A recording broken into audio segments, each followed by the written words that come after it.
again. Good to see you. I couldn't help but think how convincing you were as Sandy Stern, the top defense attorney money could buy, and presumed innocent. Would he have had a problem being asked to defend Rusty Savage, Harrison Ford's character, since he was a prosecuting attorney? No, I don't think so. Sandy Stern always has admired Rusty Savage's work.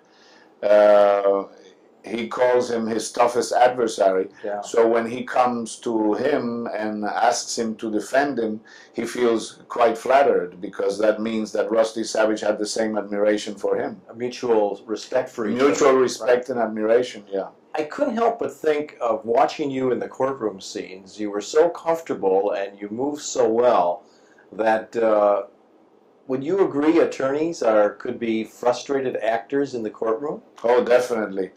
Also, attorneys have to be, the better the attorney, the better the actor.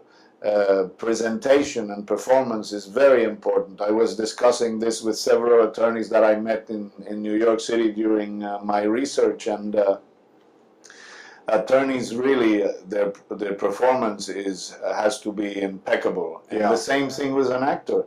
So, you know, sometimes people look at acting as lying, sort of like, in order to be a good actor, you have to be a good liar. What I say is, in order to be a good actor, you have to be a good believer. A good believer, excellent. Yeah. And the same thing with a lawyer. Yeah.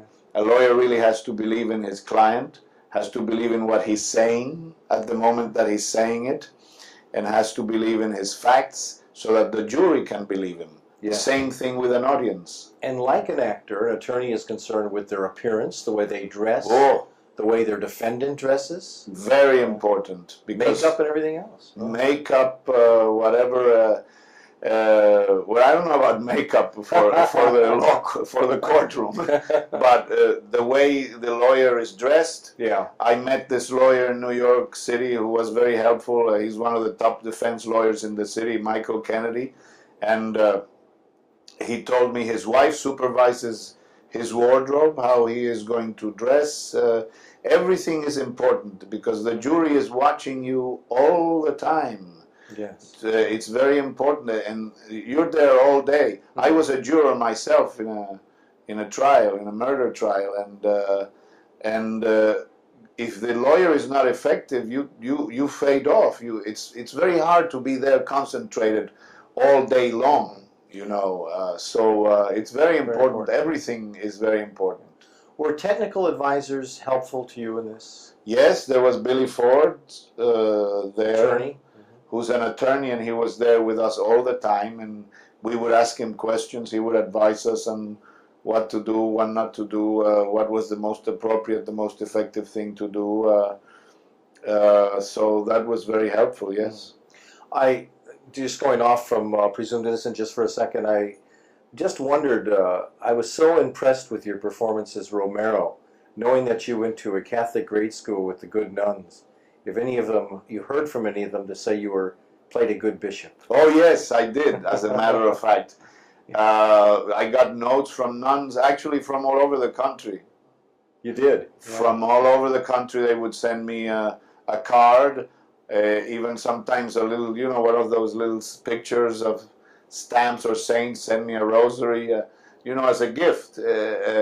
I got letters from nuns that saw the film, thanking me for my performance, and really moved by the Romero that I was able to portray. So that was very, very satisfying. Yeah, it was a wonderful performance. I personally thought you should have won the Oscar as Best Actor of the Year. But comment on something I know that's very important to you, and this is the World Summit for Children that you're involved in. What's that all about? Well, there's a World Summit for Children in September in New York City, at the United Nations, I believe it's going to be. So before that World Summit, a week before it happens, where the world leaders and hopefully President Bush will be there, he hasn't said whether he's going to be there or not, but before that, a week before that, we want to express our concern and express our commitment. All over the world, people like you and me are going to gather and hold a candlelight vigil, and during the day there will be speeches and different activities. But and then the candlelight vigil, really to express our concern and our outrage at the same time that at this day and age, 40,000 children die every single day of the year from hunger and hunger-related diseases. Diseases that are preventable, diseases that are curable, and hunger that is preventable too and that can be eliminated. We have the means to do it. Depending on each region, we have solutions. But now it's no longer realistic to say that we cannot end hunger in our planet or help people end their own hunger. All that people need now is opportunity, and we have to bring this to the attention of the world leaders so that they actually make it a priority in the political and economical agenda of each country, because it's an outrage. More people die from hunger, especially children, at the rate of 40,000 a day than all the other diseases combined. And many of the diseases that we're talking about, that we hear much more in the media about, and it's fair to hear about, don't even have cures yet.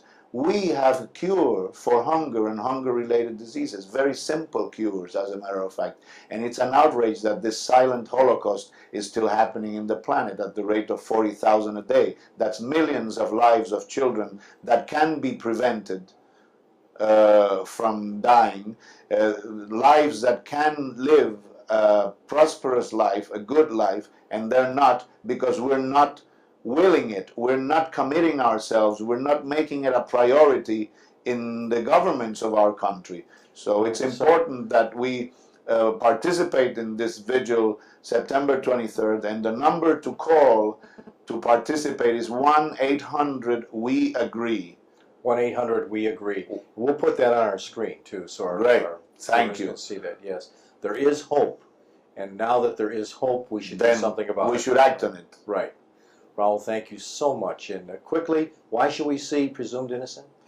Because it's a great thriller. It's really a lot of fun, and it's just good people acting and a good director, and it's very intense. Yes, so be prepared. And that's all we'll say. Okay.